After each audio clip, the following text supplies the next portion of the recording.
We've got the last one now of this legacy series. You won't have to worry about that anymore because every episode after this is going to be way more fresh and on topic and post shutdown announcements. So it's going to be more relevant to where we are now.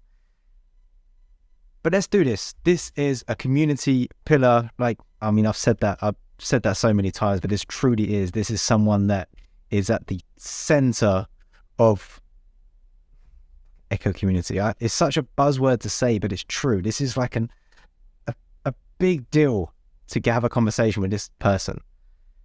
They've been around for a long time. They've been involved with Beer League and what's been happening with that, the camping trips, etc., etc. They're a real, I want to say community pillar because it's cliche as hell, but it's true. This is Giligin. Let's get into it. How are you? How you doing? I'm good, man. How are you? Yeah, I'm good, thank you. You're whereabouts in America are you? You're American, not Canada, right? I'm in America. Yeah, I'm in Kentucky. Kentucky, okay. And what time is it for you right now? It's a little after 1 p.m. Okay, so East Coast time zone. Yes, East Coast time. Right. I'm like 5 minutes from the East Central time zone lines, but we go by the Eastern time. Yeah. Okay, cool. So we chatted in Echo North in Toronto, Yeah. right? Yep. Yeah. But when I approached you, I was like, hey, Gideon, how you doing, man? I saw you in Atlanta, blah, blah, blah. And I was like, are you interested in doing a podcast? But it sounded like you'd heard about it already, or no? I knew you were doing some interviews. Yeah, I haven't actually seen any of them yet. Okay. Yeah, that's cool. Basically, at the time of recording, I did like a round before I went to Toronto. So my goal was to go to Toronto, go to the Echo North event. Let me wind back even further. When I went to Atlanta, I thought this is an amazing experience. It was great, met all these amazing people. Once I got home, I was like, you know what? I missed out on content. There's so many like interviews that should have happened there. There's so much like recording of the event that got missed out. So I was like, okay, I'm going to go to Toronto and I'm going to make sure I don't miss any of it. So I recorded it. I've done a vlog for it, which I'm slowly releasing in parts. And I did as many interviews as I could. So to do that, I did some interviews beforehand. So just some like friends, anyone with like tiny little bit of clout in that area so people knew of them. The best people I could get at the time. I'd do a little interview with them, release those, and because the market for it, there's just barely any interviews going on. So if you do one, like the bar is so low that people are like, oh, that's cool. It's an interview. So I did that to build a little reputation. Then when I went to Toronto, I interviewed as many people as I could, anyone that had heard of me. And time of recording this, I haven't released any of them. And that's just on me. That's just me. I need to get. You did release like a little teaser recently, right? Yeah, I did. Oh, you saw that? I did see that. Yeah, I saw that. Nice. The one with Psychotic. Or the other one. I think it was just like a land teaser, like the whole thing. I didn't see any actual full video. Nice. Yeah, so all of those I need to release. So I need to get them out. But because we spoke about doing our interview, I thought, you know what, I'll just get it recorded. I can line them out. I can release like two a week. And the thing is, the more you do them, the more people are like, oh, I want an interview. And then you can just keep doing more. So yeah, how was Echo North for you? It was a blast. Did you fly in? No, I drove. Nice. So I founded ViRidis Media, and we sponsored the event with our place-based mats. So yes, I had to drive up there to take those physically, because otherwise that would have been quite expensive to take on the plane. It's about 1,000 mile round trip. How much they compact down to? No, I mean they're still pretty big. In my car, I drive a Chevrolet Cruze. It's a little 4-door, not very big. And I had to put the seats down to get them in the trunk. So yeah, they're not very small. How long have you been doing that? Sorry, for just one time. How do you say the brand name? So ViRidis. ViRidis. Okay. ViRidis. Yeah, it's a Latin word that means green. I liked it because I've always enjoyed the color green. I was originally looking at like green ape because I always use chimpanzee as my profile picture and stuff. But it turns out green ape is actually a CBD company or something. so I was just playing around with different words, and I liked ViRidis because it means green, but it also has the VR right there in the word. So you can, with an emphasis on VR, we can put the VR and Yeah, ViRidis Media. We got the play space mats made in July, and so they made their first appearance at the Redshift Contender Series 2 LAN at the end of July, and Cool. then they went to Toronto, and I'm hoping to get them at more LANs this coming year. Nice. And so did your Twitch account come first? Which, by the way, it's got nearly 1,000 followers at the moment. I just checked it. Yeah. Doing very well. So I got into VR and Echo back in 2017. It was late 2017. Cool. ViRidis started October of 2021. So it's been just a little over a year. I had a Twitch account for a while that I used to stream the Beer League podcast on every Friday. Yeah. But then after talking with some friends and 2CQ, Two Cool Queens was a show that we used to have on Monday nights that started to get started, and we all just were friends, and we all kind of put it together. And I was like, they wanted to do a show. I thought it was a great idea, but they didn't have a place to put it. And I was like, what if we just do a whole thing where we have one Twitch channel with a bunch of different streamers on it, and that way we can kind of support each other and work with each other, and it's been pretty awesome so far. So that's how that got started, and so we've been going for over a year now. So it was the first week of that. We had, I think, 4 shows. We had the Two Cool Queens with the Beer League podcast, and then we had Level Up with the Lentil on Tuesdays, where the Lentil plays games with people, and then the VRGL, which is the Girls League, VR Girls League, Sunday Night Showdown, which is now Monday Night Madness. Okay. So, yep. Do you do any Tyro events over there as well? I went to the Tyro LAN, but we didn't have ViRidis sponsoring that event. Okay. So I did go as a player and a community member, but ViRidis was not part of that. Okay. I was just curious because you've built a bit of a broadcast network. You're getting other people to collaborate and people to share that platform that you're building. That's pretty cool. Yeah. It's been pretty fun. It's really nice having different people to work with that have different skill sets. Like EJP has done a lot for us on the back end because he's really good with programming and stuff like that, which is nothing I don't know how to do. I'm pretty good at making still graphics, so I've made a lot of the stream assets that we use, and I run the cams for VRGL. And then Defocus has done some asset work for us, and he runs the cams for the wireless cast on Monday. And Psychotic has done plenty by organizing different things that we can stream with Echo Teams and like VRML casts and stuff like that. And she does a great job casting for VRGL and wireless cast. So yeah, it's really neat seeing everything kind of come together. Our emojis were made by Five Spotted Dog, got that done for us. Our little Twitch emojis, custom ones. So yeah, it's been pretty cool. That's awesome. It's really like community driven. It's like lots of people coming together, and that's something. So I got into Echo really in the pandemic. That's when I came about, and the more I played it, and the more I got involved in the community, I found there was already like a hub. There was already a network of players as well as creatives and producers, people building things like the ViRidis network that you've built. But Beer League, so that's something that's come up a lot. I was talking to NTS Franz, and he was talking about Pizza League as well. But so how did Beer League come around? Were you like one of the early people? Yeah, I was one of the earliest people. A lot of people think that I started it. I did not start it. I want to set the record straight. I did not start it. Essend actually started it. He had the idea to just get a bunch of friends together, and every Friday night we'd drink and play Echo. And at the time, I was already almost every weekend drinking and playing Echo with my friend Sweet Potato. And so when he asked us if we wanted to join, we were like, well, hell yeah, we already do that, right? And so yeah, originally it was supposed to be like a word of mouth, like only invite your friends. We're only doing friends. It was like a small group of like 10 to 20 people. And we spoke to Rad about advertising for it and stuff. And we were like, can we put this in the Echo Games Discord server? And they were like, we like what you're doing, but this is like a family game, so could you politely please refrain from openly recruiting in the Echo Game server? Yeah, no problem. But now, yeah, it's much more open now. We have I think 350 members or something like that, and we it's obviously not just friends invite friends. I mean, it still kind of is, but we have a lot of people that hear about it through the lobbies or, people talking about it in pubs, and they're like, what is this? And they come check it out.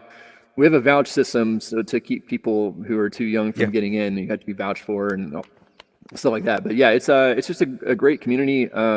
We get together every Friday, we drink and play Echo, but we also, there's a lot of things that have happened through Beer League that it's not just on Friday nights. So like obviously ViRidis got started because of conversations in the Beer League server. There's we have several different gaming channels in our server so that people can get together with other people that play other games and they make gaming nights together. And there's been some Magic the Gathering game nights. There's been some movie nights. There's been, some people that get to play Borderlands together and, just all kinds of games, stuff like that. But then also every year on Beer League's birthday, which is July 10th, I've hosted a camping trip at my house for any Beer League member that wants to come. And the last, we've had 3 of them now. I think the first one we had about 15 people show up, and then the last 2 we had about 20 people show up, each time. Wow. So that's a lot of fun. We get together. We it's basically just like a 3-day party at my house. I live out in the country, so I have plenty of room for people to come and pitch a tent.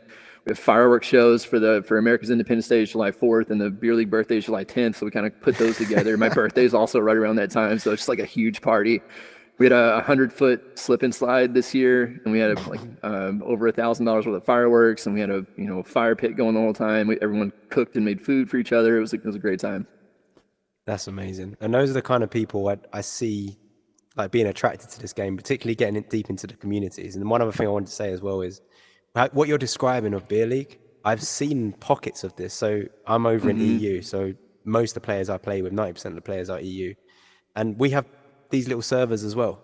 There's little groups. It's normally like a team get together, but then they'll have like a wider social circle of players they just get on with on a Friday night, Saturday night. And yeah, there's a few of them. It's really interesting to see these happen. It seems like Beer League was one of those that just blew up a little bit bigger. Yeah, well, we had the benefit of starting really early. I mean, we had our 3rd year anniversary this year, back in July. So it's been going for 3.5 years now. So that kind of length gives it a good time to build up into what it is. Plus, the Beer League podcast is kind of a show dedicated to Beer League, so it helps invite people in and stuff. And it's it's a really we joke that it's a safe haven for adults because you have to be of legal drinking age to join. So there's no kids in there. Hopefully, we try to keep the kids out. Sometimes we find one that snuck in. We had to kick him out. Nice. So how long's the podcast been going for? Beer League podcast? The podcast has been going. It was going for over a year before ViRidis started. So the podcast has been going for about 2 years. It's currently on hiatus. Our signups for Beer League every Friday has been kind of low lately. I think a lot of people have been burned out with the NEPA and VRML overlap. So our signups have been pretty low. So we've actually had to cancel Beer League Friday nights several times over the last few months. So I've kind of just put the podcast on hiatus until we get signups pick up a little bit more again, which it's starting to do now. So we'll probably bring the podcast back beginning of the year and start doing it every Friday again. Yeah, in the competitive scene, I think the next next month or so of off season is really welcomed, because this year, maybe it's just subjective from me, but it's been very intense in terms of Echo. All the LANs that happened this year, talking about NEPA and VRML, and there's a couple other leagues that started towards the end of the year as well. I think there's a lot of burnout going on. I think people need a bit of a break, particularly on the competitive scene. Yeah, and I didn't even play competitive this year. I played the VRML Season 5, which ended in the spring, but then I didn't play Season 6, and I haven't even attempted to play in NEPA, but I did go to Redshift, Tyro, Redshift, Beer League camping trip, and Toronto. All Echo get-togethers this year. So yeah, it was, plus all the stuff I've been doing with ViRidis. And yeah, it's been a pretty intense year, even for someone like me who hasn't even really been too involved in the competitive scene as a player this year. It's still been really intense. If all those get-togethers and everything, it's a lot. And then 2023 is starting to look like there may be even more opportunities for people to get together. I know of at least 3 confirmed, and then several more expected to be confirmed at some point. Get together, land events and stuff. So yeah, it's going to be a big year. firms. I'm aware of the VRML one in Denver. The tickets are open now. Are there any others that are confirmed? The NEPA's happening, right? NEPA, It's yeah. confirmed, I think. And then Oh yes, it is. Yeah, in March. yeah. So that one, and then I know maybe there's only 2 confirmed, but I know Redshift, Tyro, and Echo North, the Lanada people. Okay. They're all Right. talking about doing something else again this year, and so Yeah. yeah, I expect quite a few I'd opportunities. say Plus, you've got the award for most lands visited in 2022. maybe. plus the Beerly Camping Trip, which isn't a LAN. We don't have people bring headsets and stuff, but we do, get together. It's Echo people that get together and hang out. So that'll be happening again this year. I don't know if I'll be hosting it this year or not, but it'll happen. But I think that just speaks volumes in terms of how far it goes beyond Echo. That you Echo players are meeting up and just Yeah. drinking and whatever you're doing. Yeah, we're just having a good time Yeah, camping just no together Echo. for a weekend. Yeah, it's and that's what I was saying. Like beer league is more than just beer league. It's just people that have formed a community around this goofy space hockey game we play. It's pretty awesome, and you get to find people from all walks of life. I've had when I started playing Echo, like 80 to 85% of the players were tech people. There were people that worked in the tech industry. They were up on the state of the art VR technology. It really wasn't that widely known to the consumer population. And so most of the people that played were tech people. I wasn't. I was a truck driver. I just happened to kind of fall into it because I bought a new PC and it said it was VR ready. I didn't know what that meant. But I went ahead and checked it out because Minecraft in VR sounded pretty awesome. Turns out Minecraft in VR is one of the few VR games that actually makes me sick. But this game was free. I found it. I fell in love with it. And, I've been stuck in it ever since. But I didn't know anything about tech. My computer wasn't really up to the, it said it was VR ready. It wasn't really up to it. So I ended up, after about a year or so, I looked into building my own PC, which is something I had no idea how to do, but I had people in my community that knew how to do that. And so I had the Alchemy. He helped me pick out a bunch of parts for my PC, and he spent like 6 hours on the phone with me one Saturday and helped me put this. He like walked me through how to build my computer. And then I've had computer issues before that I didn't know how to fix, and like people like Neon have been on the phone with me and like helped set it all up. And it's neat seeing utilize your community, connect with your community, communicate with your community, and utilize them. And people have skills that they don't mind helping a buddy out. Like, I didn't pay Alchemy any money. I didn't pay Neon any money. I did just give Neon some basically free old computer parts as a thank you. But, it's not a payment system. It's just a community helping each other out. I've been able to help people with learning how to use OBS, which is the software we use to stream on ViRidis. I've taught people how to use that and stuff, so that's pretty cool. Just people have different skills, and it's all online, but especially with COVID happening, online became the substitute for real life, and we built our communities around this game and Discord. And there's plenty of people in the Beer League server that don't even play Echo anymore, but they stick around because of the community. They've made friends that are real, and yeah, it's a really interesting phenomenon. Like, COVID was terrible for the world. It was great for VR, and it helped boost sales for the headsets. It got people into the games because people couldn't leave the house. So what are you going to do? You're going to jump into this virtual space, and look how much bigger my living room is now. Like. It's a pretty dope phenomenon. It really is. And so that was back in 2017 when you were first building your PC. And I got my VR ready PC that I bought from Best Buy in late 2017, and then I built my own maybe like a year and a half later. So yeah, like 2018, nice. 2019 maybe. And are you looking to do anything more with the VRDIS, like the product range? So, well, I want to ask you about the mats. Like, why did you take that step? Because that's not normal to be like, okay, there's a need here. Right. We need VR mats. I'm going to go produce one and sell it to all my mates. Yeah, honestly, it wasn't really so much that I saw a niche, but I didn't see a need. It was more just something I thought would be really cool, because at that point I'd been to several lands and noticed that the play spaces were always just like puzzle piece mats that cost $2 and you tape them to the ground. Hmm. And I was like, there's an opportunity here for branding. It's not needed because it's way more expensive than is necessary, but it would be really cool.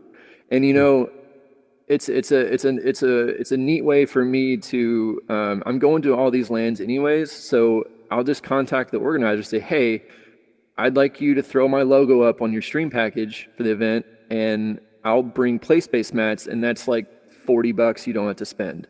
I'll bring tape and play space mats. And so then we get, not only does their play space look nicer, and it looks sponsored, which always looks good, but it also helps put ViRidis' name out there a little bit. Granted, most Echo people already know about us, but it's okay.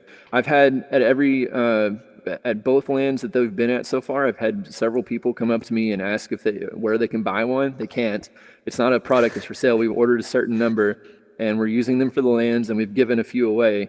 I think we've given 3 away so far. We've got a few more we can give away. But yeah, it's not a product we're selling. It's just something neat that we wanted to do, and it's been really neat. It's really cool. You see the pictures from the land, and you look at the lands a year ago and people are standing on taped up puzzle piece mats, and you look at the lands from this year and people are standing on a ViRidis Proximat.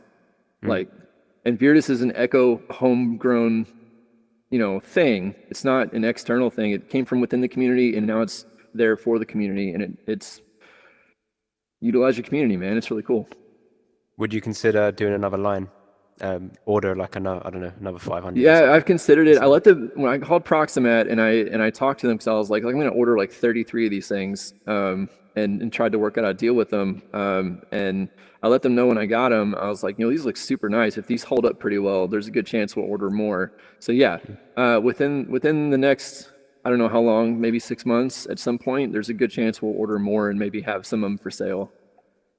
Nice. And have you thought about, you must have thought about any other products? Yeah, any other possible products that you could make, stick your brand on it, give away something that lands? Yeah, a project that kind of fell by the wayside. Well, Smooth Riding, the guy who owns NX Fate, who organizes all these events, he's been really great about getting, he gets all the stickers together at the lands, and he got ViRidis stickers made for those too. So that's really cool. So you can see ViRidis stickers on people's cups and their laptops and stuff. That's really awesome. As far as products, physical products, we haven't really looked into it or thought about it too much.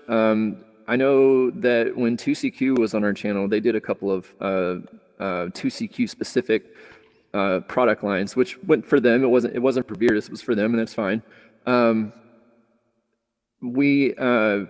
of the projects that kind of fell by the wayside, I had EJP filming some 3D printer stuff. Like, he made a couple of glow in the dark, like little plastic signs that just say ViRidis, and he made them with a 3D printer, and he filmed the whole thing. And I was going to put that up on a stream and be like kind of like an ASMR late night, no one's going to watch this, but it's content, we're not filming anything at night anyways, might as well throw something up. I never did get those up, but he did make the little ViRidis plaques, and he gave me mine at Lanada. So I've got a little, it's like this big, and it says ViRidis, and it glows in the dark, and that's all it is. We could do little stuff like that, and get the benefit of the video, and then have the product to give out.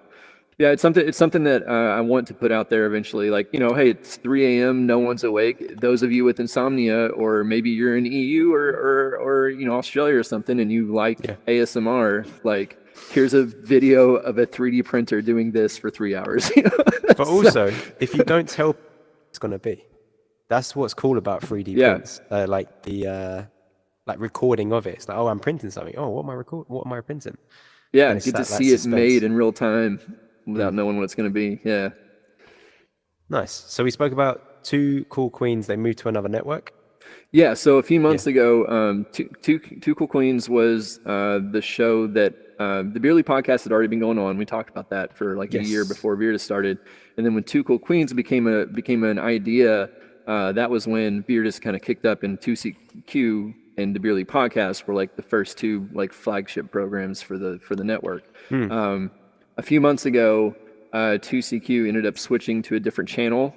We had some creative differences, but there's no hard feelings. There's no bad blood. We're all good. Cool. But they're on a different channel now. And that's fine. That's what ViRidis is all about. Is like I said, we want to help you make the thing that you want to make. And if they decided that they wanted to go do their thing over here because they wanted it to be a little bit more like this, that's fine. That's their thing. That's not like ViRidis doesn't own that. We're just helping you do your thing. Yeah. So there's no bad blood there or anything. We miss them. It was a good show for us. But do you expect, if this happens again, say someone else comes onto your platform, uses your platform, and then eventually gets to a size where they want to go off and change in a different creative direction, do you expect that? Because that's the way it seems like you're like a leg up. You're supporting community members, and it can happen. Five Spotted Dog does his frontline gaming with Five Spot every Wednesday night. He streams first-person shooter games. Right. And when I first approached him about coming onto our network, he had actually stopped. He had been streaming on his own channel, and he had stopped streaming. And then he hadn't been doing it for a couple of months, I think, at the time. And I said, "Hey, do you want to come stream first-person games on ViRidis?" And he was like, "Yeah, sounds fun." And now he streams on his own channel again too. So he still does the Wednesday nights for ViRidis, but then he also has his own channel going. And I very much, encourage that. That's, again, ViRidis is not about making money. We're about helping people do what they want to do. So if frontline gaming on ViRidis got got his interest back in streaming, and now he's doing it on his own channel and he enjoys it again, that's a win in my book. That's awesome. And now Five is, like I said, Five is the guy that got the emojis made for our channel, the little ViRidis logo monkey guy that dances and throws the disc in the chat and stuff. Those emojis were Five's the one that got those made for us. So he's one of the administrators on the Discord server. So it's if him spinning off to his own channel and reinvigorating his own channel, and if he eventually wants to stop doing frontline gaming, that's totally fine. It's his choice. Or if Lentil decides she's done doing Level Up with Lentil every Tuesday night, she wants to do it on her own channel and do her own thing, that's fine. We don't own explicit rights to the things. ViRidis owns the stream and the VOD itself, but the program is not. It doesn't belong to ViRidis. It belongs to the show creators. Yeah, the creator. Yeah, it doesn't matter to me. I like that it's on ViRidis because I run ViRidis, and ViRidis is cool. But if someone creates it and they want to go do something else with it, I don't own that. That's fine. That's their thing. So what did you do before this? Before Echo as well. What was were you gaming much? I've seen you streaming other games as well. Were you much of a gamer before having your PC? Honestly, I didn't really consider myself a gamer before Echo. I did play video games, but I didn't play them very much. And I was pretty specific to, I played I love the Wolfenstein games. I've been playing Wolfenstein and Doom since I was a kid. I love those franchises. And so I'm pretty much just stuck to Wolfenstein, Doom, Star Wars games, and the occasional one-off. I love No Man's Sky. It's one of my favorite games. A couple of one-off games like that, but I wasn't really a big gamer until I got into Echo. And now it's that's what I do is I game and I talk about games and I get involved with the gaming community and stuff. So before this, what was before this? I don't know. I don't know what I did before all this. This seems like this has been such a major part of my life for the last almost 6 years, 5 years, something like that. 2017, you said. So yeah, late 2017. So 5 years. I don't really remember what I did before this. I was I'll tell you one thing though. It has nothing to do with hobbies. I was a truck driver for 11 years, and then in 2018, it was 2018. VRML came onto the Echo scene, I think, with their preseason, and then in 2019, I became a moderator for VRML, and then I moved up to VRML governor, which is a position that doesn't exist anymore. But at the time, it was like there was the board members, and then there were the governors, and then there was, and those, like the board members and the governors dealt with all the games in VRML, like Onward and Pavlov and Echo and everything. And then there were the moderators, which dealt with their specific games. So like the Echo moderators only deal with Echo, but as a governor, I dealt with Onward and Pavlov and all that. So I was involved with VRML on a much more managerial level. Yes. And so then I also had regular interactions with the board members. And one of the board members worked for a company called Phaserlock Interactive, which is a VR game development company. If you've played Twisted Arrow, Final Assault, or Final Approach, those are VR games that were made by Phaserlock Interactive. So VRML was trying to put out a thing, and they needed it quality tested. And so they asked the governors and the board members to just kind of run through this thing and give some notes. And everyone else gave like, oh, I found this thing that was wrong. Here's a paragraph of my thoughts. And I gave them 6 pages of notes. And the guy that his name was Sleepy, was his VR name, that worked for Phaserlock, saw that. And he was currently, at the time, he was the QA specialist for Phaserlock, but he was moving into a different position, and so needed a new QA guy. So he saw that, and he asked me for my resume. And so I'm a truck driver that a little over a year ago started working for a VR game development company with no experience. And it's because of my connections in this community. It kind of fell into my lap. And it's awesome. I work from home now, and I do quality assurance, and I've been working lately on marketing for our new game, which, by the way, January 19th is the launch date for our newest game coming up. It's called Primal Hunt. It's pretty awesome. So you get to what platform hunt. is this? Quest? Is this on? Yeah, it'll be on Meta and Pico, which is a Chinese headset. Yes, we'll get the links in the description. Yeah. So January 19th, it is the launch date for that. So nice. Pretty excited about that. I've been working on that game with them for over a year now. Started on November 4th. Yeah. How big's the team on how big's the team? We're a pretty small company. I don't think I'm actually supposed to say exactly how big it is, but it's a small company. I could say that. Okay. So personally, I'm in QA as well. I worked at a couple startups already.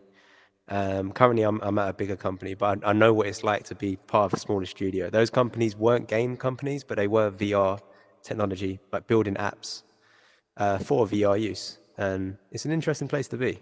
Yeah. I'm sure you can attest to that. How long? So since 2018, right? You got that QA role. Well, I got my QA role. I started with this company November 4th of last year.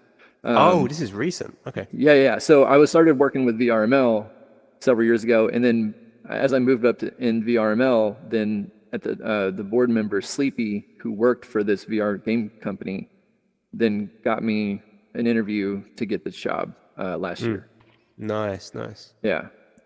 So just another way that like just this stupid game, man, has just like really affected my life over the last 5 years. It gave me a complete career change.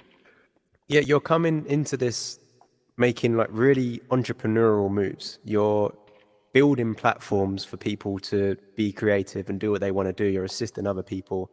You're building a bit of a career now in the VR space. Did you have these entrepreneurial tendencies before 2017? No. No. Like zero? None? Not even no, like hints? I'm one of those people that prior to this game, I had a few struggles of my own, with depression and things like that.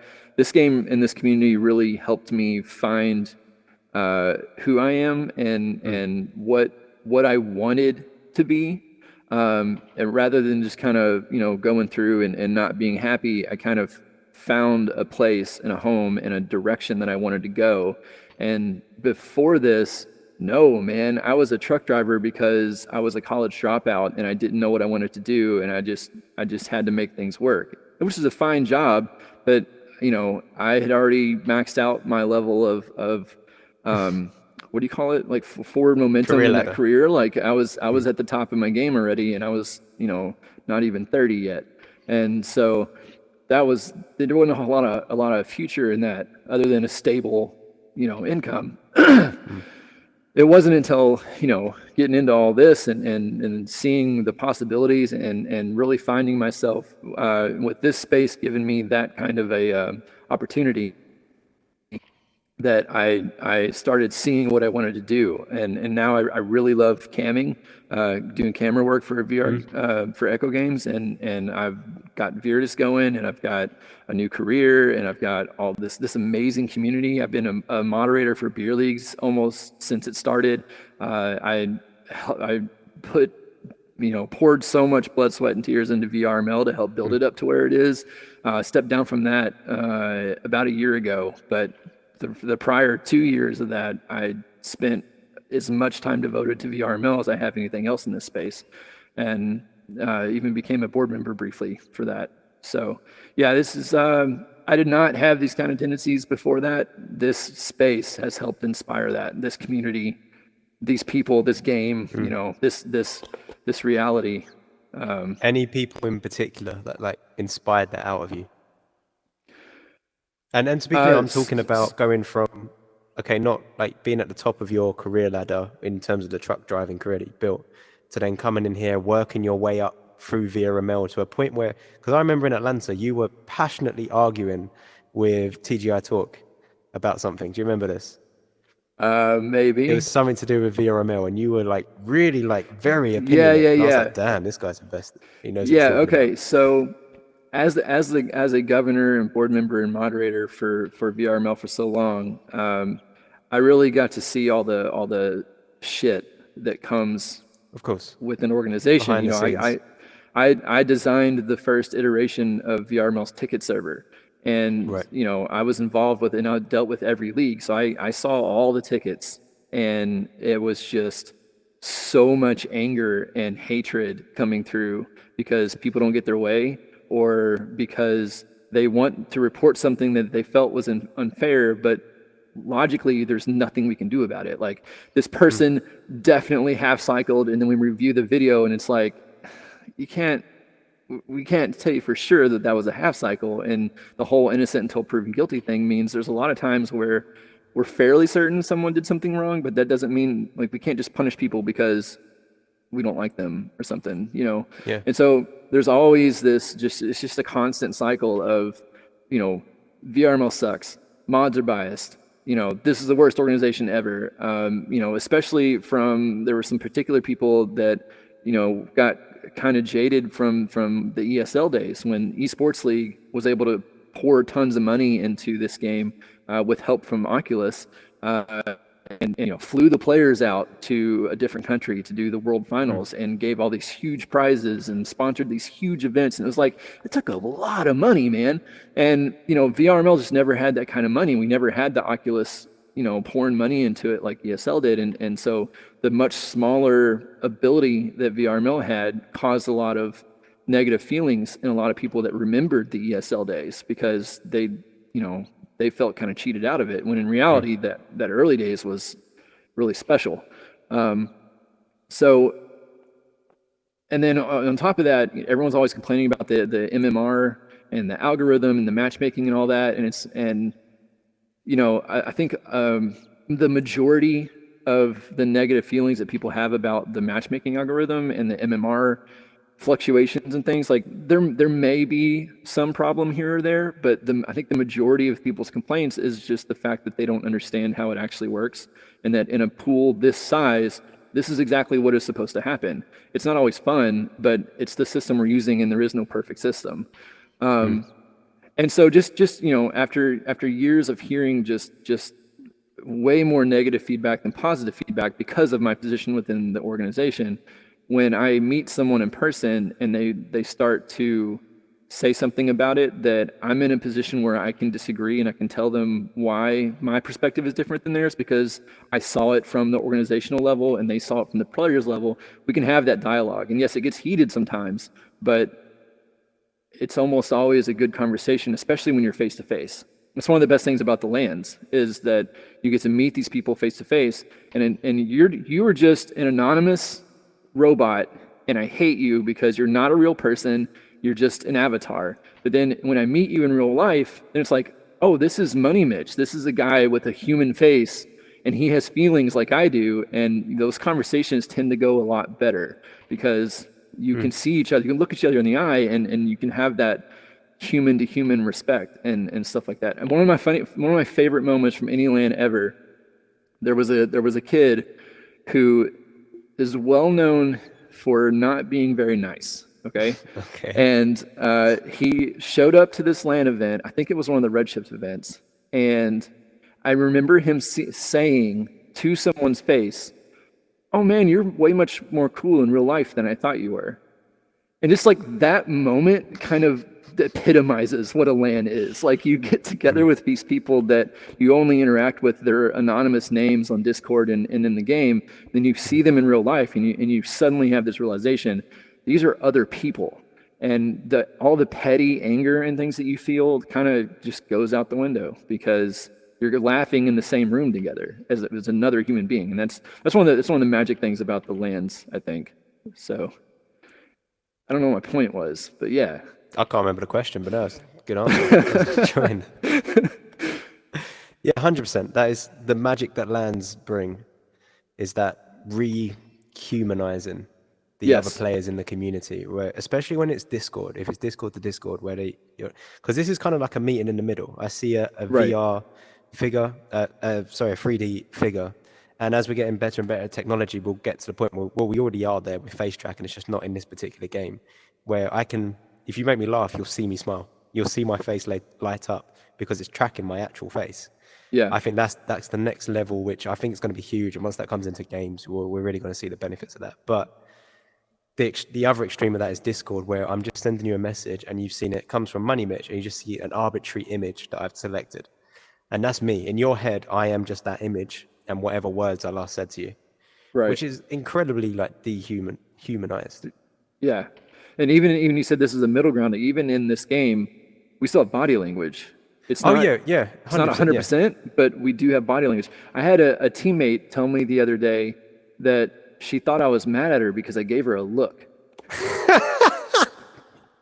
With this avatar face, this face I gave her a look, and I was like, intense. I was blown away by that. Like, I gave her a look, and I was like, I had to think about it. I was like, was I mad at the time? I don't know if that came through correctly or not. It's just a fun little moment. On that point, I will say, so because we can't see facial expressions and we can't actually see the gestures happening here, but we do get a little bit of sense of, to be fair with that. We have body language in terms of hands relative to the face. That's literally all you're getting. But you hear voice, and I think voice gets accentuated a lot in this game because you're limited in that other way. Your voice carries more of the emotion. And of course, like when we're losing a match and I'm with my teammates and we're in the locker room and we're talking about it, I can tell that they're pissed off because I can hear it in their voice. I know they're holding it back as well. Even if they don't want to sound pissed off, I can feel how painful it is to be losing to this other team. Yeah. One of the most incredible things I ever heard about happening. Like, look, this is all the hand movement we have. This is it. Yes. That's all we have in this game. And you can move it around, but like as far as cheaters, that's it. There was a team. I don't know if this guy is still playing. He was an EU player. He was deaf, and he played competitive VRML. And his teammates had developed sign language with him in VR. They had, in this game with such limited hand movements, they had developed a system with him to use sign language to communicate plays and stuff. And I just thought that was the coolest thing. Yeah, Dan something. He's got a 3 in his name as well. I can't remember. Dan 3Dim. Dan 3Dim, yeah. He's done some content and stuff. He's been involved in other ways as well. But yeah, that's absolutely true. I played with some other mute players in the EU, and it's simple stuff. Like me not knowing actually what these signs mean, I could work it out. He was on my back, like stacked up, like a regrab. He reached over so I could see his hand and just went like that. As in like, stop, we're staying here. And then go. It's pretty common, obvious stuff. But yeah, you're right. It's another way to express what you're trying to get across. But also, if I happen to watch finals of VRML Season 6, in the EU, there was a player in finals that is mute, plays mute, doesn't speak. That's crazy. And is competing at the top level in the world. Yeah, right? That's amazing. This game is a sport, and man, it's so cool when you hear stories like that. You know, the whole. I mean, people talk about this all the time, but like, you know, the whole the oh, you're a girl gamer, like that whole thing, and you know, this sport's not separated by sex or gender like most real sports are, and we have, you know, women competing in master level with the guys, you know, and that's something that's really cool. I mean, the VR Girls League is like I said, it was one of the first programs we had on ViRidis was the VR Girls League Echo games, and it still goes on every week. I run the cameras for it. It's Psychotic cast it, and it was an organization created by Sammy Gabby, who wanted to create a safe space for women and girls in gaming. And so, from my understanding, it's a lot like Beer League in that they do their Monday night Echo games, but then they also have all these other channels, and they have groups, you know, support groups and gaming groups that are not Echo, and all this other stuff that goes on in there. Like Beer League, it's become its own community, and it's a space for women and girls to get away from a lot of the toxicity that they would you know, experience as a girl gamer, and it's really awesome for me at ViRidis to help, you know, promote that, but it's also really awesome to see the amount of support that they can give each other. You know, that we recently did on ViRidis, we did so every Monday on ViRidis at 8, we have wireless casts where we take my season 2 team, Wireless Jacks, where we get together and we play for fun. We don't even compete anymore. We just get together once a week and play for fun because we enjoy playing together, and we just pull to some other teams and we throw it up on the stream because we can, and it's fun. And then at 9:30 on the same night, we have the VR Girls League stream, and so I jump out of headset and I jump right onto camming for that. And we recently, I think it was 2 weeks ago, we did a joint thing where we had the VRGL's finest versus the Wireless Jacks, and we got our asses kicked. Like, we've been playing together since 2019. Yeah, you know, me and Will have been playing together since 2018, and then Blitz came on right after that, and then Venom in season 2, and you know, we've been playing together all this time. We don't play competitively. We still play once a week just for fun. Dude, those 4, you know, women from the Girls League kicked our asses. We got mercied in one round, I think. Like, it was bad. It's like, who was it? Who was playing? It was Rosie, Rosie Hope, Glass, Caroline X Rose, and Paranym. Oh yeah, I know Paranym. Yeah. I met her in Echo North. Actually, Paranym, there's a picture on our Wireless Jacks team page from a long time ago, and it's an Echo unit, and he's holding a wireless jack, and it says, "This thing goes where?" And Paranym made that for us. I had seen a painting that she had made of an Echo unit, and I'd made it my phone background, still my phone background. It's been that way for years. And I asked her if she'd be willing to modify it a little bit and make it funny for my team, and she did. So I actually commissioned her to do that for us, and so it was really kind of fun to then see, you know, that was several years ago. You know, she was still pretty young, and now she's a master player, and she helped kick my team's butt, you know, 2 weeks ago, and it's just, you know, it's really cool to see, you know, not just, you know, your normal everyday average gamer guy, but you get to see the you know, the girls and the ones who can take all the shit they have to deal with in pubs and still keep playing, and you know, they get so good. And then you get the ones who are mute and they play at the top competitive levels, and you get the ones that are deaf and they figure out how to do sign language with their team, and it's just like, man, this is the coolest sport ever. This is a great community, and it's a place where, you know, you don't have to be the most athletic in the traditional sense to enjoy this sport. You can find ways, and VR gives you opportunities and the technology can make things happen that would not be possible in the real world. And it's just a super cool thing to see how the community comes together to make things like this happen. I love it. In my head, I compare it to like ping pong, table tennis. In terms of like, yeah, sure, you don't need like an amazing athletic build to play, but you need that precision.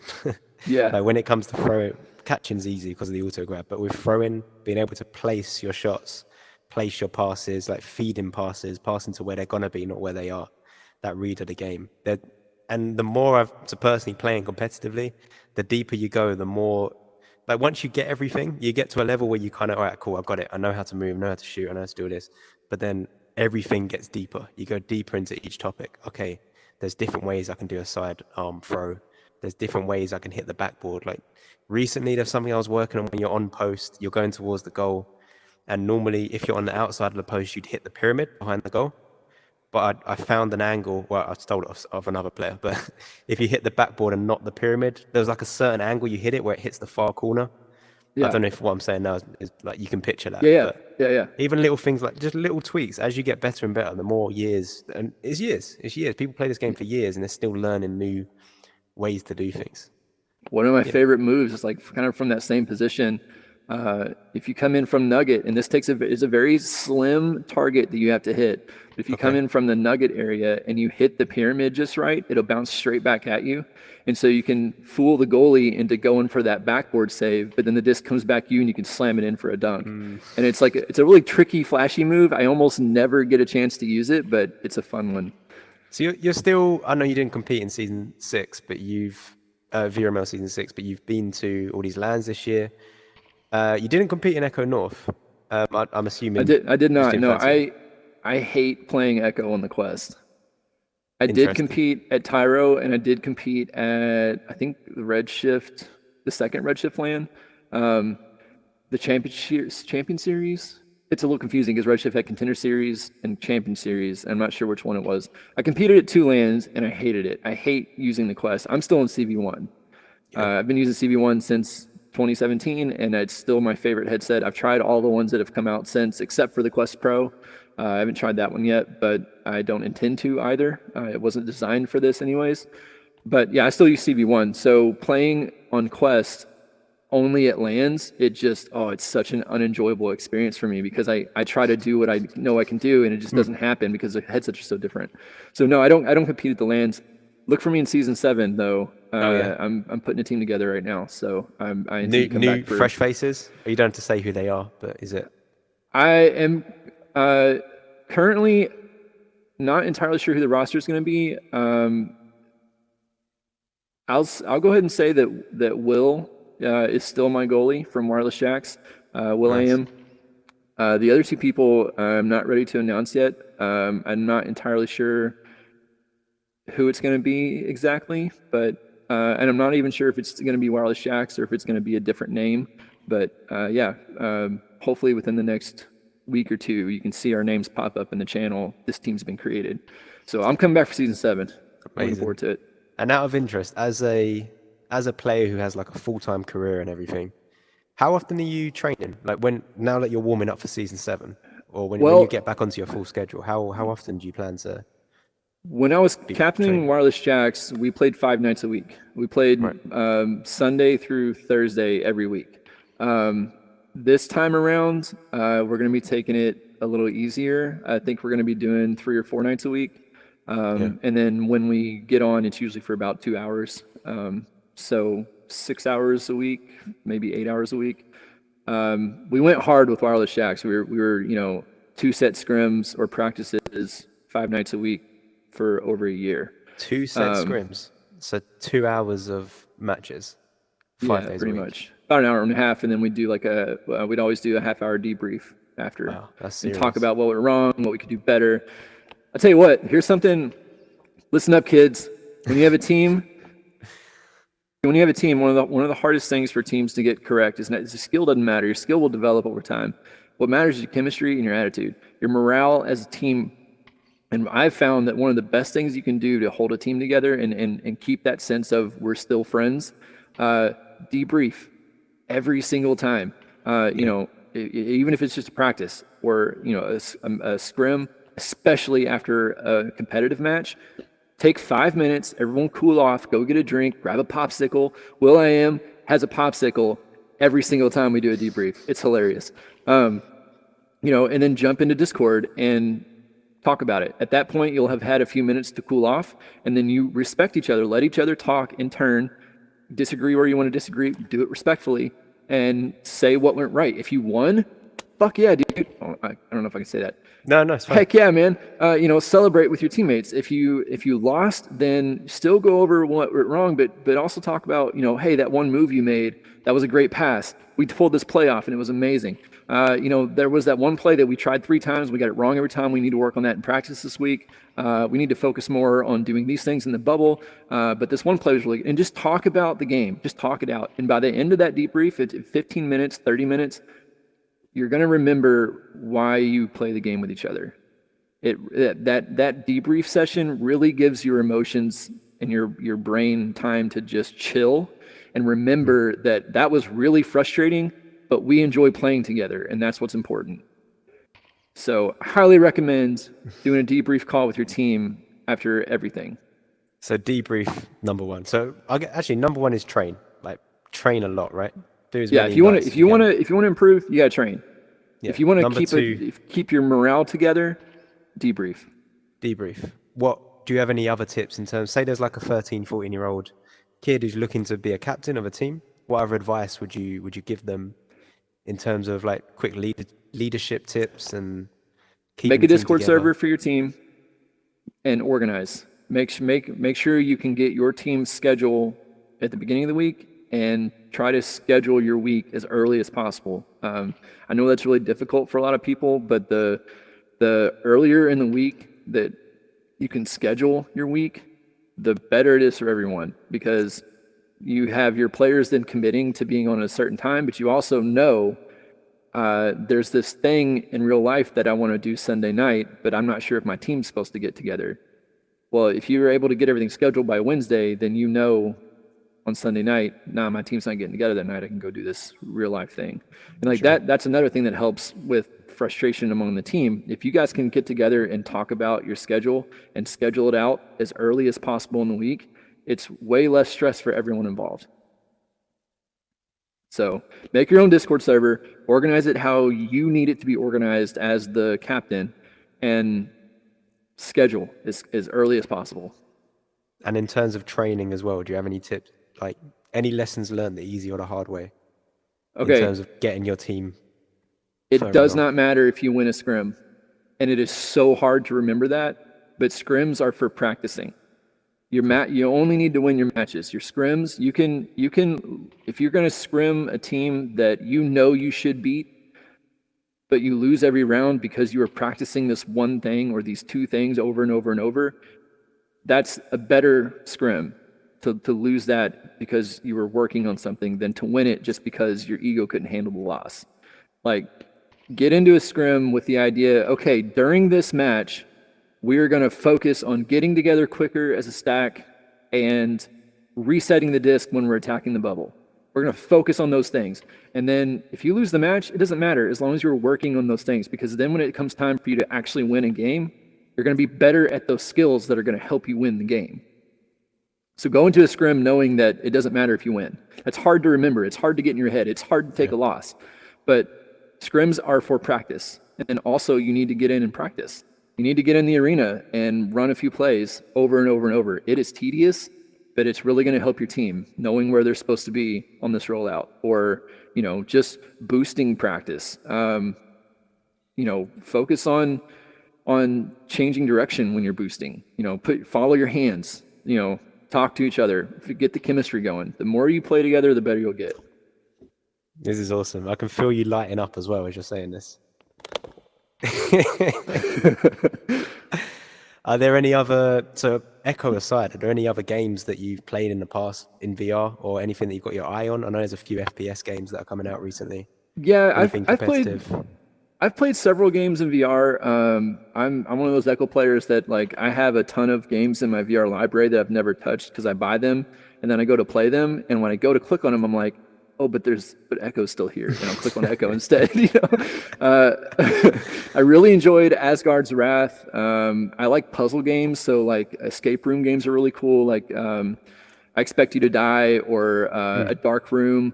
One of my favorite puzzle games is called Bending the Light. I don't think it's on Quest. You have to use Link or Rift to get it, but it's a puzzle game that's very pretty, and it's just got like beams of light, and you have to get them to fill up these bubbles, and you have to move things around and get the light beams to reflect. And it's a really neat puzzle game. It's a very zen game. I really enjoyed that one. I've played that one a couple times. There's been, let's see, Arizona Sunshine was fun.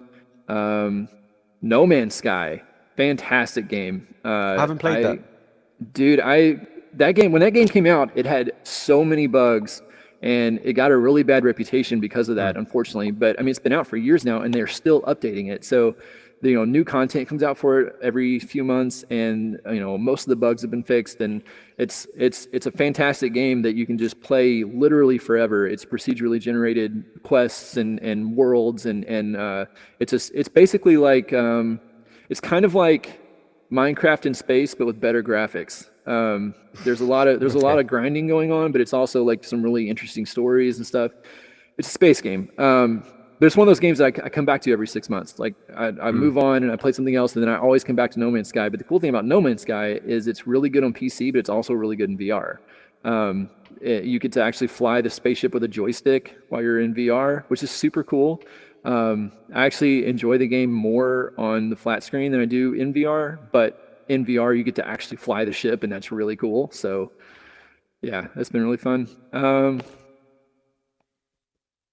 Yeah, off the top of my head, I can't really think of many more that I've played. Super Hot was fun. Yeah. Yep. I've played some good ones, but I always come back to Echo. Any new ones that you're like aware of that are coming up?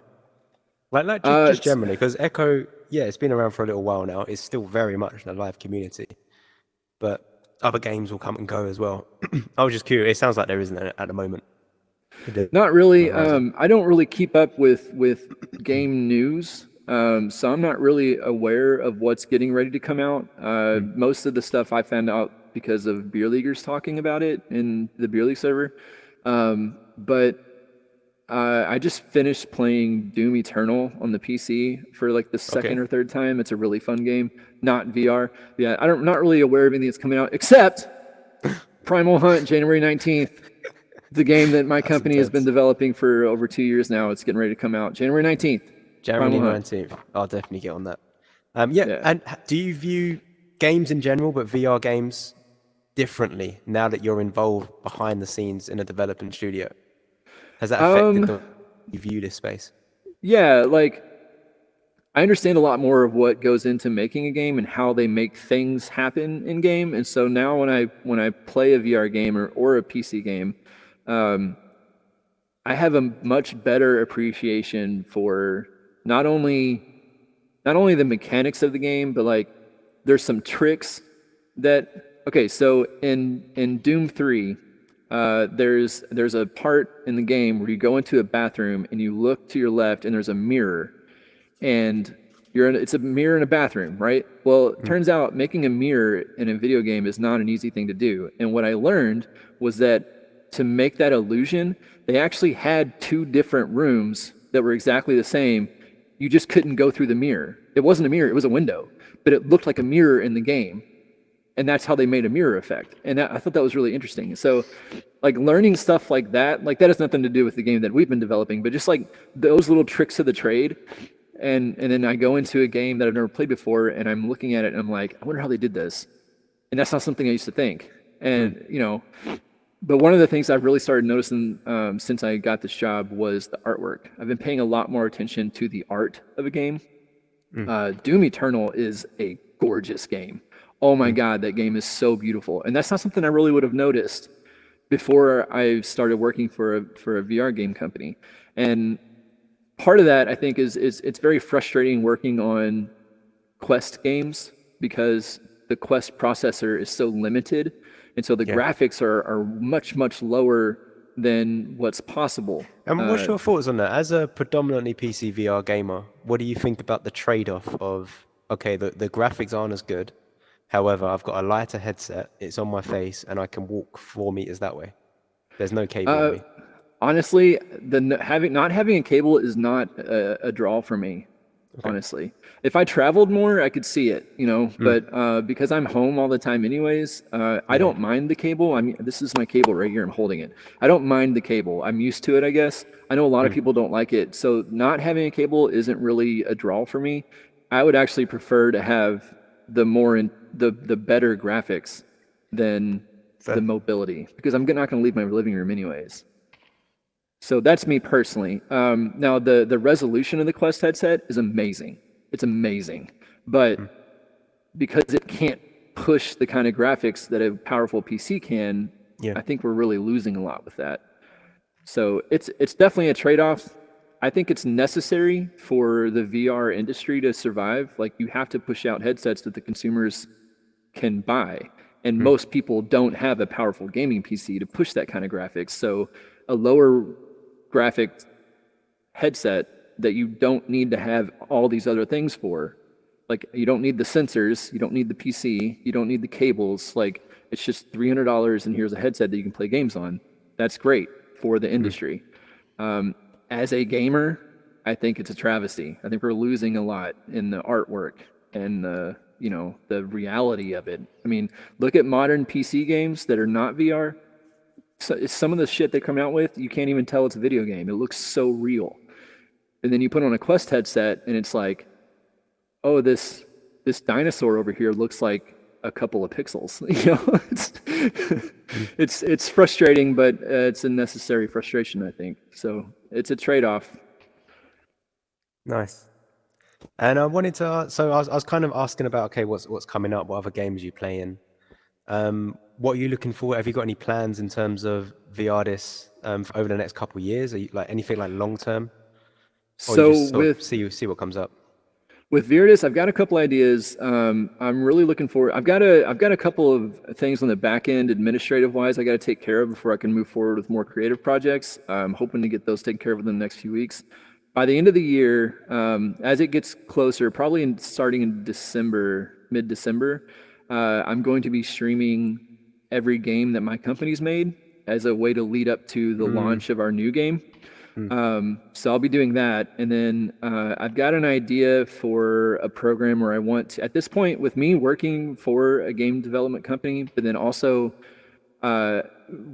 because of VRML and just my place in the community for so many years, I've got a pretty good relationship with some of the, with like Wyvern and David, like, former RAD employees. And then David now works for the Gorilla Tag. Lemming. Gorilla Tag, Lemmings company. I don't know what their company is called. But yeah, like I've got a couple of, prior established relationships with other people in the gaming industry. And then I know a few people that, like Roman, he was streaming the Thursday Knock Live for ViRidis, where he streamed Knock games.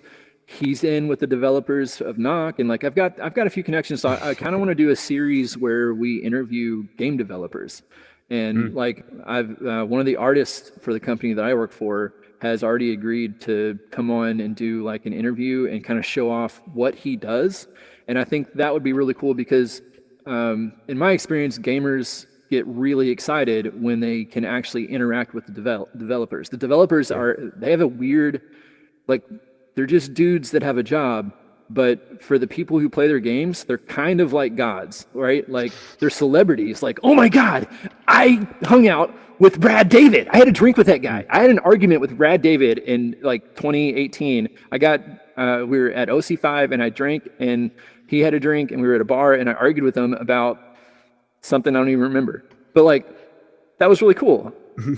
At the time, that was super cool. Those were celebrities to me. They were the developers of Echo, and most gamers, I feel like, 100%. Are like that. So I think it'd be really cool to have a series about game developers where we not only kind of put a face and kind of humanize them again, but also just, I found it very fascinating to see what goes into developing a game, and I think most people don't have any idea what goes into it. And so having people from different disciplines, like I want to have an artist on, I want to have an engineer on, I want to have a designer on, I want to have a QA guy on, and just talk about, this is what I do and this is how I do it and this is how maybe give a little demonstration and look at the programs that I use and the physical tools. Like the artists have this crazy flat board with a pen that they draw on, and it goes to the computer. Like stuff like that is really cool and not I wouldn't say ever, but very rarely seen by the people who play the games. And so I think it'd be really cool to do a development series.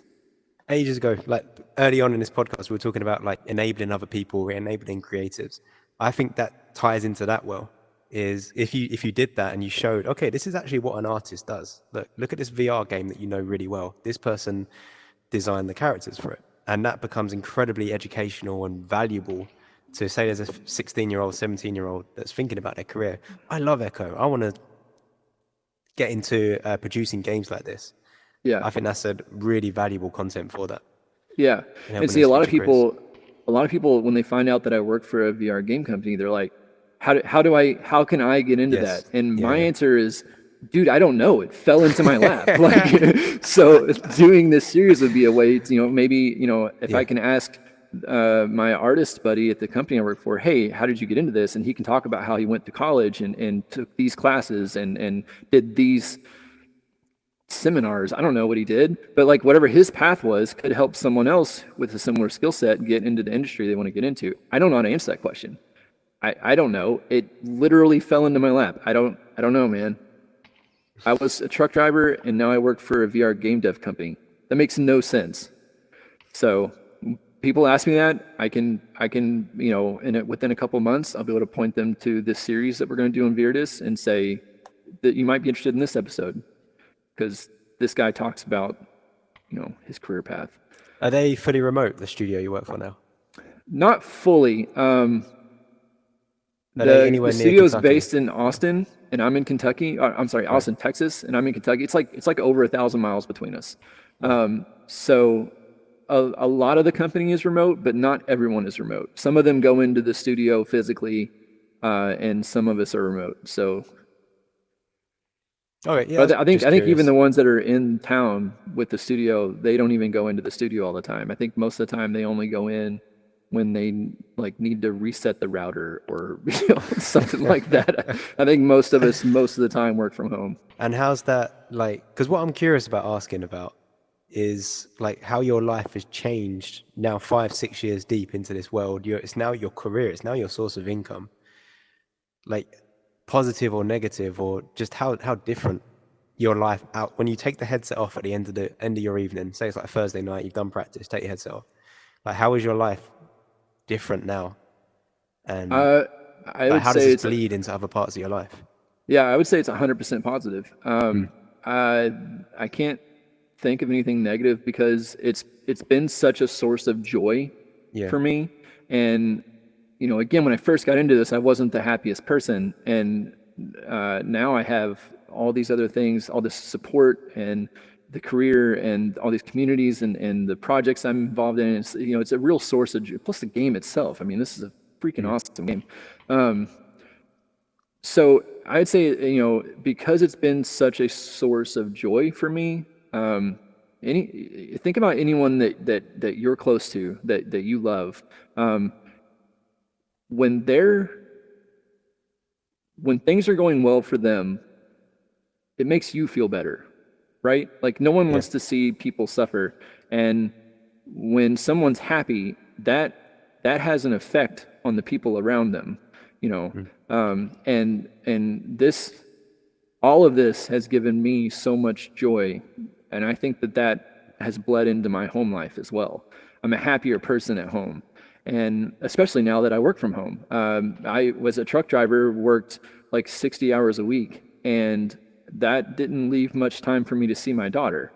And now I work from home and I get to take her to school and pick her up from school. And, she gets home at 3 and I have to work till 6. During those 3 hours, she needs to leave me alone so I can do my work. But at the same time, she's there. And, I can talk to her if she needs some help with something. I can help her as long as it doesn't take forever, But then, at 6 o'clock, I'm home. Whereas when I was a truck driver, there were some nights where I didn't get to come home. And so just the home life is so much more improved by that. And yeah, I think I'd say it's 100% positive. You know, there's the arguments you have, there's the relationships that you meet in VR, and then you have a falling out, and that affects things. But that's just life, right? I would say overall, all of this has been just very positive for me. I know we need to wrap this up because we're coming up to 2 hours, but I'm curious about when your daughter turns 13, 14, how would you approach that? Would you get her into playing Echo? I intend it. Yeah, she's getting ready to turn 12, so I'm abiding by the recommendations that she be 13 for Discord, Oculus, and VRML. You know, and the games itself, everything is 13. I'm actually abiding by that. So when my daughter turns 13 in a little over a year from now, you'll see a little Giligin flying around in here. You may not know who she is, but she'll be in here somewhere. What's your thoughts in terms of like protecting her? Are you gonna get her into pubs and just mute, or are you gonna make sure she goes into private lobbies only, that kind of thing? To be honest, anytime I start to think about that, I stop thinking about it. I don't want to deal with that yet. Honestly, I'll probably rely a lot because I'm a single dad. I'll probably rely a lot on my female friends to help me. Like Psychaotic is one of my best friends, and she's heavily involved in VRGL. And you know, I'll probably rely on people like her that have a lot of experience in the VR space as a woman. I'll probably rely on their advice a lot. But yeah, I try not to think about it too much yet. I still have a year. Yeah, I was curious as a dad. I was curious of what your opinion would be on that. Because it's something, I don't have kids, but it's something that I do think about. Like, okay, how would I deal with that if I have a son or daughter and they're turning 13, they're playing these kind of games? Like, it's not nice. It's especially when you're used to playing in private lobbies, or you're just talking to people that aren't the normal average player, and then you go into a social lobby because you need to get from the place where you spawn, the spawn point, to the terminal just to get into your game. Just that 20 seconds, you're exposed to the most obnoxious, horrible, loud, uncalibrated, irritating noises coming out of other people in the lobby. And I know I could just mute myself, but Spark is a great thing, man. I saw the lobby the other day for the first time in months because I've been using Spark to jump directly into private matches so often. Right. And it was not fun getting into the lobby again. So yeah, third-party tools are a big help for that. As far as her, I don't really know exactly what my plan of action is going to be yet, but I know that right now, I do try to instill within her that, you know, what you put on the internet does not go away. Like, you got to be very careful about what you say, because something that you think is funny right here, you know, 2 years from now can come back and bite you in the butt. And that's not fun. And so you got to be very careful about what you say. And so hopefully by the time that she's, you know, 13, she'll at least have some sense of, not only do I need to be careful of other people, but I need to be careful of what I do, because that can come back later and affect me. Or, you know, these are other real people, and I have to be nice too.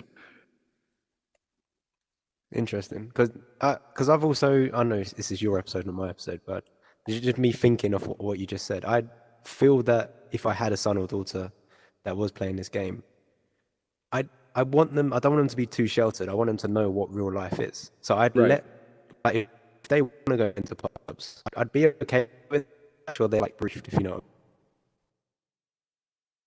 Person out there in the wilderness, and they're gonna be a bit weird. They're gonna be a bit strange. They're gonna say offensive things, and yeah, that's not okay. You know what I mean? Like, I'd brief them to know that, okay, that exists. Like, it's not all happy. What's the term? Like rose-tinted glasses. Right. I don't want them to go through life like that, but yeah, I don't know. And, I don't know if you have have similar debrief thoughts with your kid and your team. Yeah. Okay. That's another thing that I should have said earlier. It's kind of funny that it didn't occur to me until just now. But there's a whole group of parents out there that already are in VR and their kids are in VR, like B-Love and Newton Dad. And, you know, there's plenty of people that not only play Echo, but have their kid also play Echo. And that's a source of, they came first. They've already been through the trenches. What can they teach me when my daughter starts playing? What advice can they give me? You know, not just the women, because my daughter is going to be playing, but also the other parents who have already been through this. What can I learn from them? Utilize your community. Nice. All right. Is there anything else you want to mention? Yeah, one other thing. I should have said this earlier. But you asked me about how's this been affecting my life, and just like, is it positive, negative, stuff like that. I gotta say, Atlanta. So I've met Venom before. Okay. He came to a beer league camping trip 2 years ago, so I got to meet him there. Nice. I also got to meet Will that year. I'm talking about my teammates for Wireless Shacks. Yeah. I'd never met Blitz. Blitz lives in Canada, and at the time that camping trip was happening, where the other 2 Wireless Shacks came down, he couldn't cross the border because of COVID. And so this Toronto land that we just had, I got to hang out with Blitz and Will and Will's wife. And Will's wife was a big fan of ours. She was always in the Twitch chat when we played back in season 2. Nice. And I used to always tell Will that I really wanted to meet her so I could give her a hug and thank her for letting me use Will. I utilized him. I took up his time 5 nights a week. And I always wanted to thank her for not only supporting us, but to also just letting me borrow her husband for 2 hours every night, And so this was the first time that I got to meet her, and it was the first time I got to meet Blitz. And we all went out to dinner, and we hung out, and it was the most amazing thing. It was the coolest. I mean, these are some of my best buddies. These are the guys I've been through the trenches with in competitive Echo for so long, and to finally get to hang out with them and go out to dinner and sit, and it felt like a family. It felt like a family reunion, except I'd never met them before, in real life. But yeah, it was really awesome. And the other person that has really had an impact on me like that is Princess. She and I came up together as mods in VRML and then governors together, and going through that kind of, warfare with each other, we were partners and through all of that. And she's like my little sister. And I got to meet her for the first time at Tyroland. And that was one of the sweetest things for me, because she's been one of my best friends for so long, but I've never even seen her face. That's a weird thing about this thing. But when I got to meet her at Tyroland, and it's one of the best interactions I've ever had, because it was like I got to meet my little sister for the first time, and that was just like a really awesome, positive experience. So, yeah. Yeah. And not to gloss over how good of an Echo player she is. She's insane, and she's on a quest. She's very good. Yep. She's very good, and I can't hardly play with her. I can't. She does not take the game seriously, and I take it too seriously. And so I love her to death, but we just can't play Echo together hardly ever. We play together like once a year, that's it. Amazing. All right, cool. Well, let's wrap this up. Nice one. I appreciate you. You're awesome. Thanks for coming on. Hell yeah, man. And thanks for having me.